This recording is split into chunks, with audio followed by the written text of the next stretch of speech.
So coming out here to the forest, you have, different interactions with people.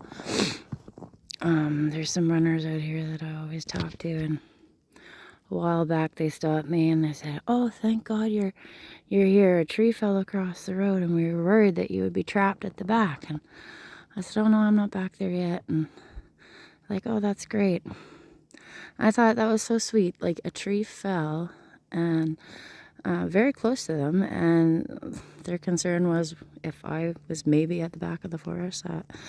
So I thought they were talking about this birch tree, which is still standing, providing a little archway, beautiful thing.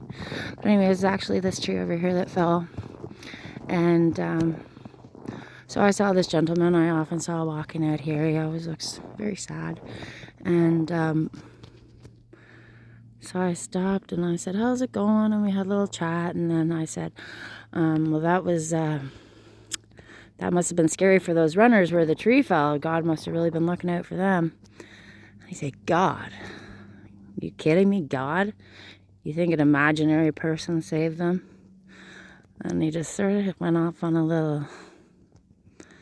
He said a few things that I was like, that doesn't sound like God, what you're describing. You do have to go through trials, but God is there with you. And he said, "The only thing God has ever done is ask me for money." And I said, God's never asked me for money, not once ever. The church or establishment that you're attached to that is, guilting you and shaming you and causing you all these things or beliefs that you're not good enough and you're not a good enough parent and you need the church to come in.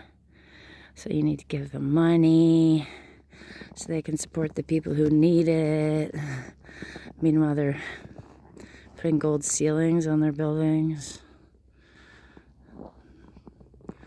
God has never once asked me for money, and he has come to my aid. I cannot even begin to tell you how many times. So if there's an establishment out there who has tricked you into losing your faith over some monetary, I don't know, you know what I'm saying. I encourage you, please talk to God. Tell him how you feel. He'll forgive you for not believing in him. He's God. He loves everybody. He wants everybody to win. God bless.